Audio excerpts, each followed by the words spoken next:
Welcome to the deep dive. Today, we're taking a look into the world of international intelligence, specifically Italy's external agency, AIDES, that's the Agenzia Informazioni e Sicurezza Esterna. That's right.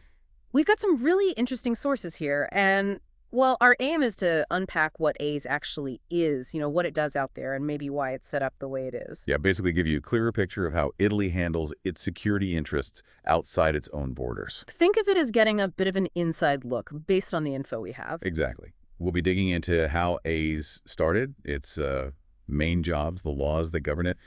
By the end, you should have a pretty solid grasp of this key piece of Italy's security puzzle. Okay, let's dive right in then.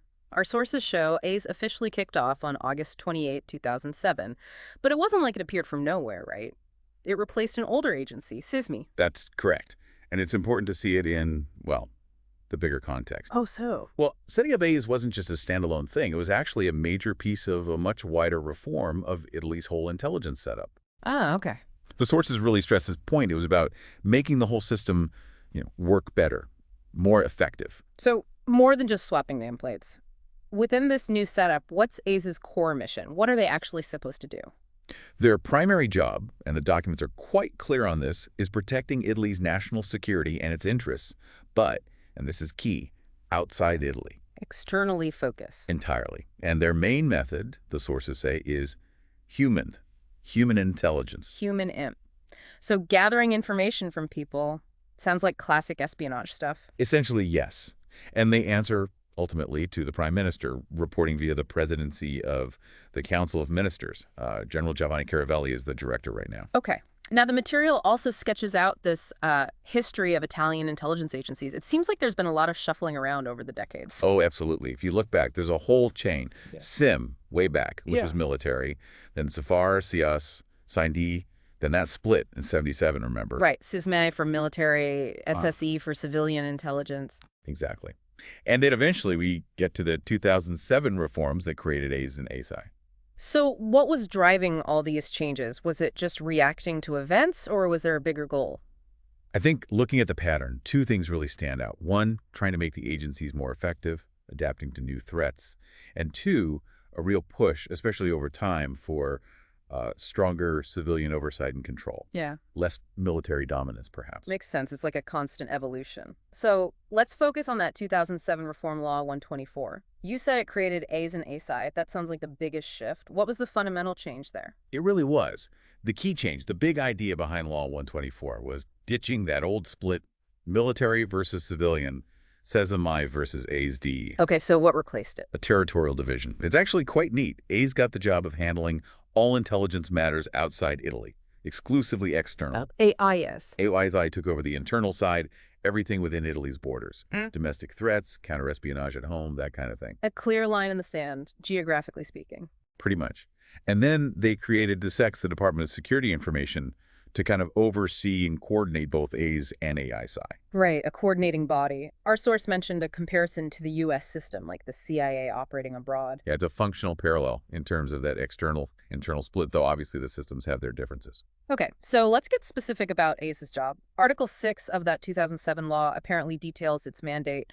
What kind of activities are we talking about? Well, according to the law, AISE's main task is to research and process information needed to defend Italy's independence, its integrity, and its security from any threats coming from outside. Okay, defense against foreign threats. What else? It also explicitly mentions implementing international agreements.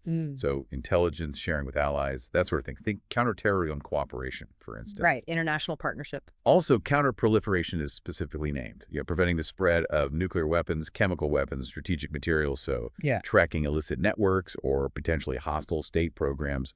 That sounds pretty critical. Definitely. And then there's protecting Italy's interests abroadly. More broadly, political, military, economic, scientific, industrial interests. Economic interests, too. So like industrial espionage or unfair trade practices. Exactly.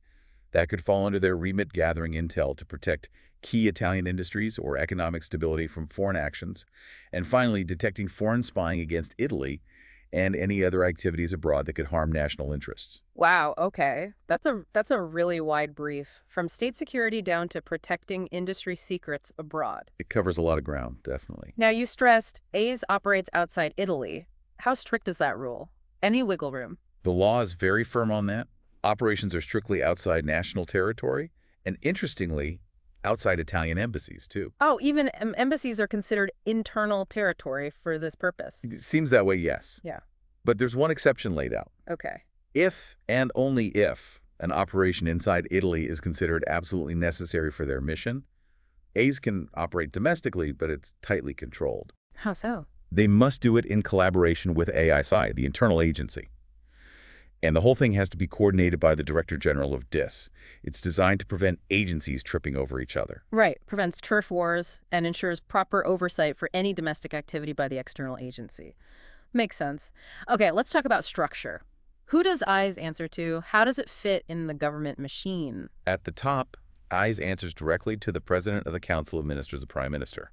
The PM has the ultimate responsibility for intelligence policy. So, high-level oversight. Very much so. Yeah. But day-to-day, AISE also works very closely with key ministries.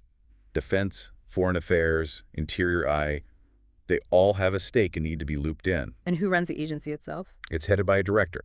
This person is appointed by the Prime Minister after consulting an interministerial committee for a 4-year term, renewable just once, so maximum of 8 years. Got it. And the director reports upwards? Regularly, yes, to the Prime Minister or a delegated authority. And crucially, they have to immediately inform the head of DIS, the coordinator, if anything urgent or particularly sensitive comes up. Okay. What about deputies and other staff? The director is supported by one or possibly more deputy directors. They're also appointed and can be dismissed by the Prime Minister, but the PM has to consult the director first on that. And below the deputies? Other positions within AISE are filled by the AISE director. They handle the internal staffing. Our sources even list the past directors, which is interesting to see the leadership history. Yeah, that continuity or sometimes change in leadership can tell you something. Okay, one last piece mentioned in our material is RIS. That's the Defense Staff's Information and Security Department. How does that fit in with AISE? Are they rivals? Good question. The 2007 law also recognized RIS, which sits within the military structure under the Chief of Defense Staff. So military intelligence, but distinct from the old Suzumai. Yes. RIS has a specific focus.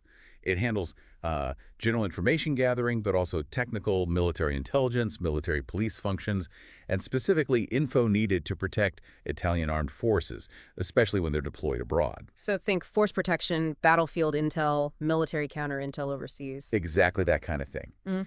AISE has the broader foreign intelligence mandate, while RIS is more focused on the military domain and protecting the troops. So how do they work together? The key phrase used is close liaison. They need to coordinate and share information constantly.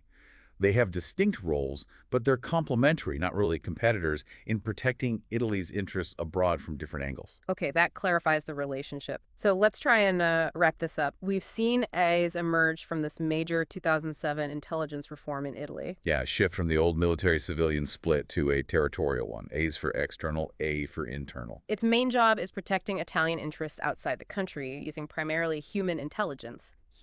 Right, operating under that specific legal mandate in Article 6, with very clear geographical limits, unless there's that rare coordinated exception. And it has a defined structure, answering up to the Prime Minister, working alongside ministries, and liaising closely with other bodies like RIS, the Military Intelligence Wing. Precisely. We've sort of sketched out the what's, the why, and the how of AISE, based on the sources we looked at, its purpose, its legal framework, its structure, and its place in the bigger Italian security picture. It's been a really fascinating look, actually, peeling back a layer on how a country like Italy operates on the global intelligence stage. So a final thought maybe for you, the listener, to chew on. Considering this whole story, the evolution of Italian intelligence and, well, the world we live in now, which is pretty complex. Definitely complex. What do you think are the biggest challenges, the most important things for an agency like AISE to think about in the coming years? Something to ponder, perhaps? Thanks for joining us on the Deep Dive.